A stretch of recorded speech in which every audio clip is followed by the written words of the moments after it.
E agora a gente vai falar sobre como se formam os minerais. Então, a gente sabe que os minerais eles são utilizados desde a antiguidade. Inclusive, tem alguns períodos da evolução humana que são nomeados com base em minerais ou rochas, né? Então, a idade da pedra lascada, a idade da pedra polida e assim por diante. Isso reflete a importância de minerais e rochas no desenvolvimento do hominídeo.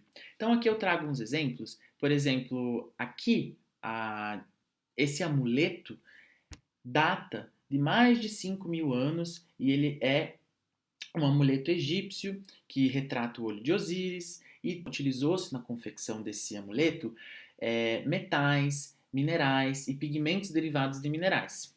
E essa adaga aqui é feita de um tipo de metal. Então vocês observam que é muito importante a utilização de minerais e rochas desde a antiguidade. Hoje, a gente utiliza minerais e rochas praticamente em tudo. Então, é muito pervasivo no dia a dia a utilização desses materiais. Como exemplo, eu trago apenas uma imagem dos recursos minerais que a gente utiliza nas nossas casas. Então, literalmente, desde a fundação de uma casa até o isolamento térmico, o telhado, tudo tem algum tipo de mineral ou algum tipo de rocha envolvido na construção, sem falar nas inúmeras áreas da indústria. Então, para entender como formam-se os minerais, quem que estuda, né? Qual é a área da ciência que estuda a formação dos minerais, entre outros tipos de conceitos, né? É a mineralogia, que é a ciência que estuda a composição, a estrutura, a aparência, a estabilidade e tipos de ocorrência de minerais e associações de minerais. Então, essa é a ciência que a gente está focando agora.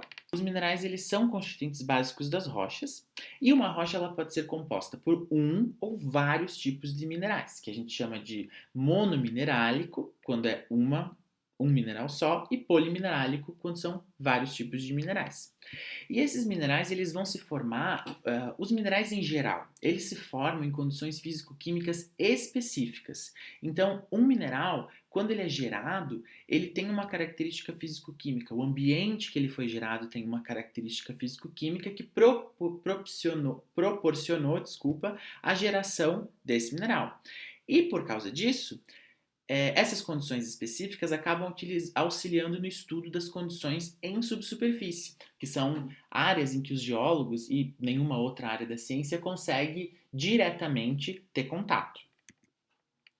Então, o conhecimento da estrutura dos átomos, ou seja, o conhecimento de conceitos básicos de química inorgânica, nos permite predizer como é que os elementos químicos vão reagir uns com os outros, vão interagir uns com os outros, formando novas estruturas cristalinas, novos compostos químicos. Então, novamente, eu trago uma tabela periódica para a gente observar alguns dos mais comuns elementos que a gente ouve no nosso dia a dia e alguns dos elementos mais importantes para quem estuda mineralogia e os minerais, como por exemplo o silício, o alumínio e o próprio oxigênio, que são elementos muito abundantes na crosta terrestre.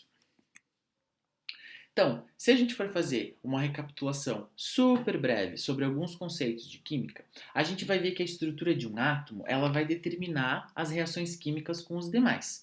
Então, cada tipo de elemento tem o seu tipo de estrutura atômica, e isso vai determinar como ele vai se comportar com os amiguinhos dele, que no caso são outros elementos.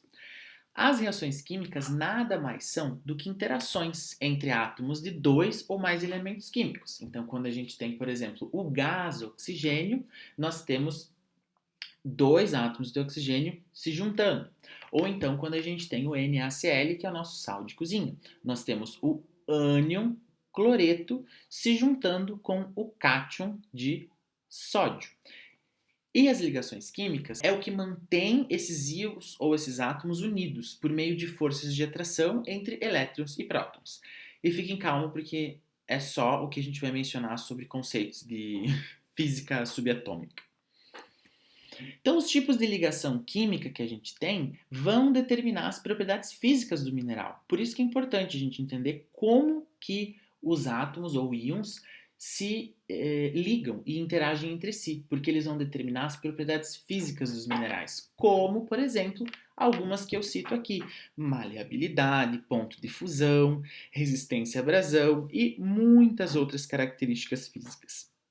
E essas propriedades são importantes para a indústria. Então, entender esse tipo de ligação química e as propriedades físicas dos minerais tem uma característica muito prática, inerente a esse estudo, que é como que eu posso utilizar uma característica de um mineral para a indústria. Então, por exemplo, o diamante é o mineral mais duro que existe, então ele corta tudo. Então, é muito importante a gente utilizar o diamante como um poderoso abrasivo. E esse é só um exemplo, né? Um único mineral pode ter todos os tipos de ligação química. Então a gente vai ver de maneira bem breve alguns tipos de ligação química e é importante ter em mente que todas essas ligações químicas podem ocorrer em um único mineral. Então nós temos três tipos principais de ligações: as ligações iônicas, as ligações covalentes e as metálicas. As iônicas, então vocês podem pensar no sal de cozinha, no NaCl, e é por isso que a gente tem um exemplo aqui do NaCl. São cátions, tá? O que são os cátions? Íons de carga positiva, né? Ou seja, eles perderam um elétron. E os ânions, que são íons de carga negativa, ou seja, eles têm mais elétrons do que eles têm prótons. Eles se unem de forma a suprirem as suas valências, ou seja, como resultado, você tem um composto que é eletronicamente neutro. O exemplo mais clássico é o NaCl, que é o sal de cozinha. E aqui a gente observa como funciona essa dança aí dos átomos. As ligações covalentes são aquelas em que ocorre o compartilhamento dos elétrons. Então, se vocês imaginarem, um elétron está sendo emprestado de maneira igual ou quase igual entre dois átomos diferentes. Isso é muito comum na ligação dos átomos de carbono no diamante, por exemplo. Nós temos apenas o carbono como elemento, como átomo que compõe a estrutura do diamante, e um vai emprestando para o outro, assim sucessivamente. As ligações metálicas, elas se formam através de uma nuvem de elétrons. Então, isso é muito típico, como o próprio nome diz, de metais e ligas metálicas. Então, essa nuvem de elétrons, está todo mundo utilizando a carga do elétron ao mesmo tempo. Existem vários tipos de modelos que tentam explicar, modelos físicos e químicos, né? Mas basta para a gente saber que é uma nuvem de elétrons que vai interagir com outra nuvem de elétrons de outros elementos. E aqui a gente tem alguns exemplos aqui que nos mostram como que é feito o compartilhamento dos elétrons e assim por diante. E, finalmente, como que eles são formados? Bom, o processo mais simples é o processo de cristalização, ou seja, o mais simples e também o mais comum, que é o crescimento de um sólido a partir de um gás, de um sólido também ou de um líquido. Então, o próprio sólido ele pode surgir de um gás. Então, vocês podem pensar, por exemplo, uma fumarola de um vulcão. Vocês podem pensar em um líquido se cristalizando, como o magma, ou então processos de recristalização, que é quando um sólido já existe, ele vai ser recristalizado, ele vai ser readaptado a uma outra condição físico-química, cujos átomos constituintes agrupam-se segundo proporções químicas e arranjos cristalinos adequados. Então, tanto os minerais quanto o processo de cristalização deles não é bagunça, tudo é muito organizado. Quais são os processos de cristalização? Bom, nós temos 4 processos de cristalização principais e gerais, digamos assim. E esses 4 são os que a gente vai ver a partir de agora. O primeiro, como eu já falei, é a partir de um líquido. O líquido comum que a gente tem na geologia é o magma, que é o resfriamento do magma. Então, os minerais formados a partir desse processo são aqueles que resultam da cristalização do magma e que constituem as rochas ígneas e as rochas magmáticas, né? São a mesma coisa, tem 2 nomes diferentes. O tempo de cristalização desses minerais vai ser diretamente ligado ao tamanho e muitas vezes ao formato dos minerais. Então, quanto menor o tempo, menor será o tamanho e mais irregular será a forma do mineral. Porque a gente está falando de processos que levam muitas vezes milhões de anos e eles precisam de tempo para se organizar. Quando existe espaço disponível para cristalização e bastante tempo, você tem o que a gente observa aqui. Um cristal de olivina, até escondido aqui, mas o nome desse cristal, desse mineral é olivina, muito bem cristalizado. E a gente pode encontrar olivina em vários tipos de rocha. Entre elas, a rocha ígnea que a gente chama de basalto, uma das mais comuns que a gente encontra por aí. Então são cristais bem grandes aqui que a gente pode observar. Por quê? Porque essa rocha, ou pelo menos esse cristal, teve tempo para se cristalizar. O exemplo do outro espectro, do outro lado do espectro, seria também uma rocha ígnea granítica, né? Então vocês veem que os cristais eles são todos irregulares e menores do que esse aqui que eu usei como exemplo. Tudo é relacionado à questão de tempo e espaço. Quando eu falei sobre vapor ou então sobre um gás, que o processo de cristalização pode ser feito a partir de um gás, o fenômeno mais comum é a precipitação a partir de um vapor. E de maneira bem simplificada, são os minerais que são formados diretamente a partir da cristalização de um vapor, ou seja, um vapor que é expelido, o caso mais comum são vulcões, e esse vapor, ele por diferença de pressão, acaba precipitando o material que ele estava carregando, na forma de compostos químicos, que nós chamamos de minerais nesse caso. Pode existir também a precipitação a partir da interação entre vapores e destes vapores com as rochas dos condutos por onde eles passaram até chegar na superfície. E o exemplo mais clássico é o enxofre. Então nós temos exemplos aqui, várias fotinhos de enxofre, um mineral que é bem fácil de reconhecer, tanto em campo quanto em laboratório, e uma das maneiras que ele pode ser gerado é a partir da precipitação de um vapor. Temos também a precipitação de minerais a partir de uma solução. E aqui pensamos numa solução aquosa, por exemplo. Eles se originam pela precipitação devido à evaporação, variações de temperatura, pressão, pH.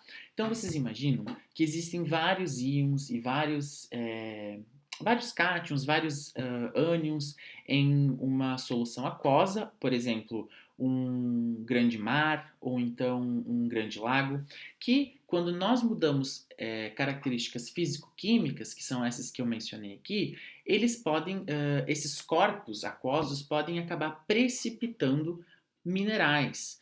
Temos aqui o exemplo do Salar de Uyuni, que é lá na Bolívia, que tudo isso aqui foi um grande mar uma vez. E daí ele foi evaporado e o conteúdo de composto químico que existia dentro dessa solução aquosa, que, claro, estava em solução, acabou precipitando e gerou uma camada bem espessa de sais lá nesse salar.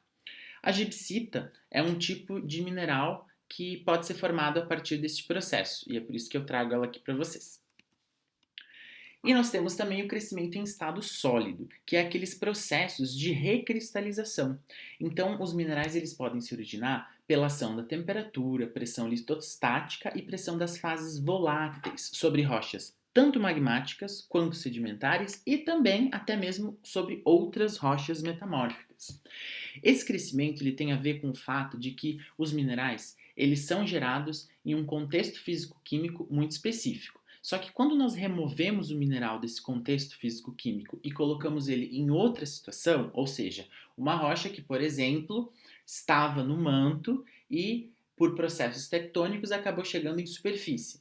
Ela está numa situação, os minerais que formam essa rocha estão sendo submetidos a pressão diferente, temperatura diferente, então eles vão tentar se reorganizar, se recristalizar. E o contrário também ocorre quando por processos tectônicos, aqueles grandes processos de subducção de placas, minerais que foram formados, gerados em temperaturas e pressões específicas mais superficiais, acabam se encontrando em uma posição de maior pressão, maior temperatura e assim por diante, e eles são, digamos assim, obrigados a se recristalizar, né? Esses são os nossos minerais metamórficos, ou seja, aqueles minerais que já eram um tipo de mineral e tiveram que se organizar e acabam resultando em outro tipo de mineral. Então, como exemplo, eu trago a granada, que são esses cristalzinhos aqui, meio alaranjados.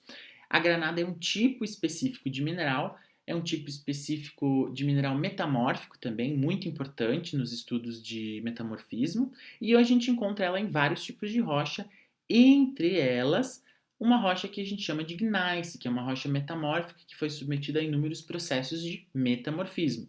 E essas bolinhas aqui que a gente está vendo são os cristais de granada.